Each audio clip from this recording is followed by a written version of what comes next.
Nadie sobrevive a una guerra contra el narco sin pagar la factura después.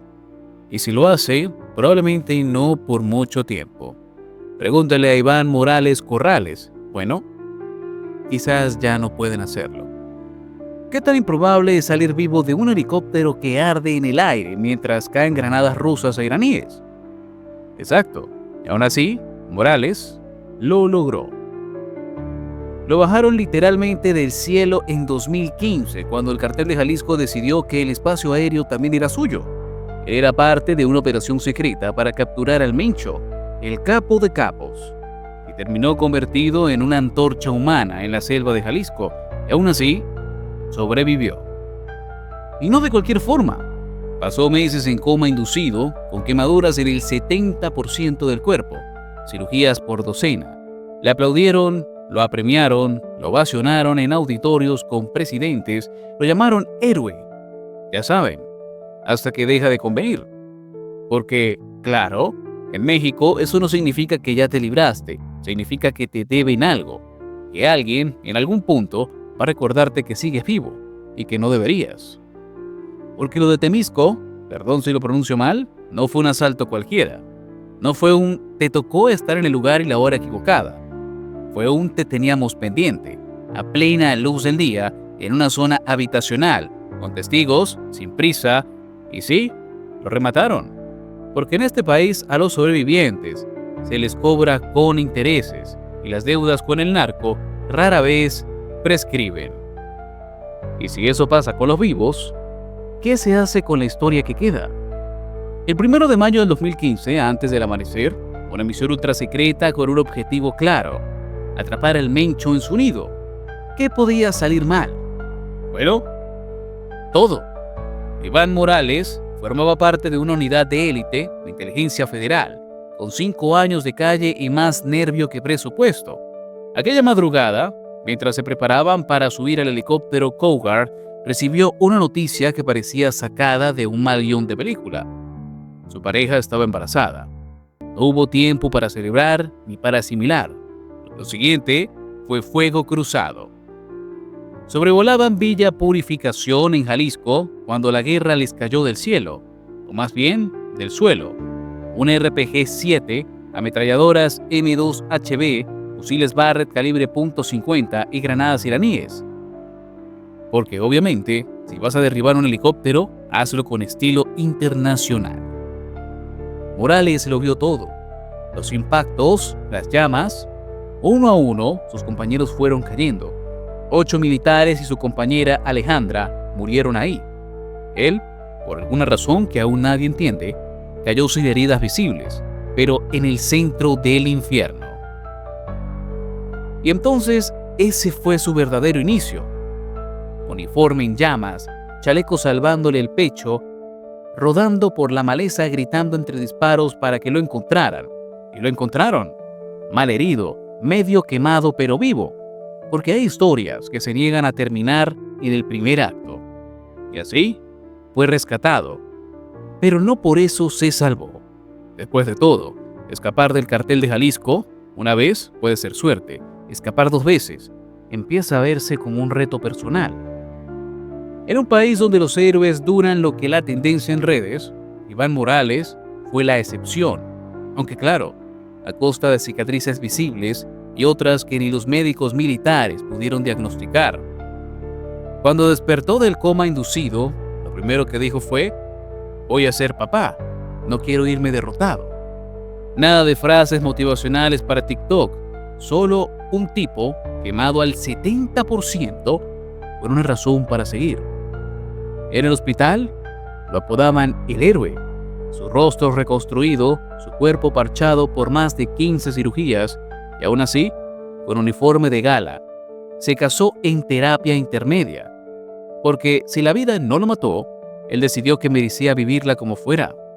En octubre del 2015, él recibió alta médica. En noviembre, nace su hijo. En diciembre, sube al escenario del Auditorio Nacional, no para cantar, sino para recibir la condecoración al mérito policial de primera clase. Lo ovacionaron durante casi 1 minuto. Enrique Peña Nieto le pidió girarse al público. Morales con el rostro cubierto de huellas de fuego, obedeció. Demostrar que sí hay cicatrices que duelen, que te dejan, pero puedes seguir adelante, dijo después. Poético, sí, pero también real. En 2018 le entregaron una casa nueva, del crédito Fobiste. Foto con el presidente, sonrisas oficiales, todo bonito, como si el sistema le dijera gracias por casi morir por nosotros. Pero luego vino el silencio. Los focos se apagaron, las visitas cesaron, la vida siguió, aunque en su caso, más que vida, parecía una cuenta regresiva, porque en este país la fama no protege, a veces solo señala. La historia oficial terminó en 2015 con aplausos, pero la historia real siguió en susurros. 10 años es mucho tiempo para guardar secretos y muy poco para que el narco te los perdone. Morales siguió adelante, sí, pero nunca del todo. Seguía siendo el sobreviviente del helicóptero, aunque ya nadie lo dijera en voz alta. En entrevistas ocasionales dejaba entrever que había cosas que no podía contar. Órdenes, advertencias, simple instinto de supervivencia, nunca lo sabremos. Y ahora, nunca lo sabremos de verdad. En 2023, durante el juicio contra el Menchito, en Estados Unidos, un testigo anónimo relató su historia. Un policía mexicano, rostro desfigurado, escapando de un helicóptero en llamas. No dijeron su nombre, pero no hacía falta. Era él, de nuevo en escena, sin quererlo y probablemente sin saberlo. Ese testimonio fue clave para la cadena perpetua del hijo del Mencho, y aunque no se mencionó a Morales públicamente, todo el que supiera leer entre líneas entendió que había vuelto al radar. ¿Coincidencia? Tal vez, pero en estas historias las coincidencias cotizan caro. Él, mientras tanto, seguía con su vida en Morelos, alejado de reflectores, cerca de su familia, en una casa comprada con el esfuerzo que dejó su cuerpo quemado. Pero los silencios pesan, y a veces son más ruidosos que una ráfaga de AK-47.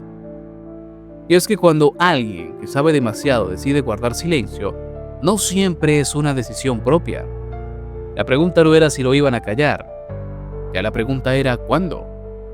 El 30 de abril del 2025, casi una década exacta después del infierno en Jalisco, Morales se mueve a Temixco en una camioneta negra. Va acompañado de una mujer cuya identidad convenientemente nadie ha querido confirmar. Quizás porque en esta historia todos los nombres importan, incluso los que se ocultan. A las 8 de la mañana los alcanzan. Una camioneta blanca los intercepta. Varios hombres armados bajan y abren fuego. 15 disparos. Sin titubeos, sin margen. Un operativo express, quirúrgico, sin ningún tipo de margen de error. Testigos dicen que los sicarios huyeron corriendo, directo a donde los esperaban motociclistas. Rápido, limpio, familiar. La fiscalía confirmó que era Iván Morales Corrales, el mismo al que aplaudieron en el Auditorio Nacional, el mismo que escapó de un helicóptero en llamas, el mismo que quiso vivir y al que no dejaron. Las investigaciones apuntan a una venganza, a un ajuste pendiente, como si alguien le hubiese anotado su nombre en una libreta hace años y apenas ahora encontró tiempo para tacharlo. Y así, el héroe que sobrevivió a fuego cruzado, a quemaduras, coma, cirugías y hasta el Mencho, fue alcanzado por lo único que nunca pudo esquivar: el olvido institucional, el silencio incómodo, y una bala con destinatario. Su historia quedó dividida en partes: la que se aplaudió, la que se ocultó y la que se cobró. Y ahora, que ya no está, solo queda una pregunta suspendida en el aire, flotando como el humo de aquel helicóptero. ¿Cuántos más están vivos esperando su turno? Si te gustan nuestras investigaciones y estas historias crudas, suscríbete a nuestro canal, porque tu apoyo es lo que hace posible este trabajo. Recuerda que somos Nación y Frontera, estamos aquí para traerte la verdad.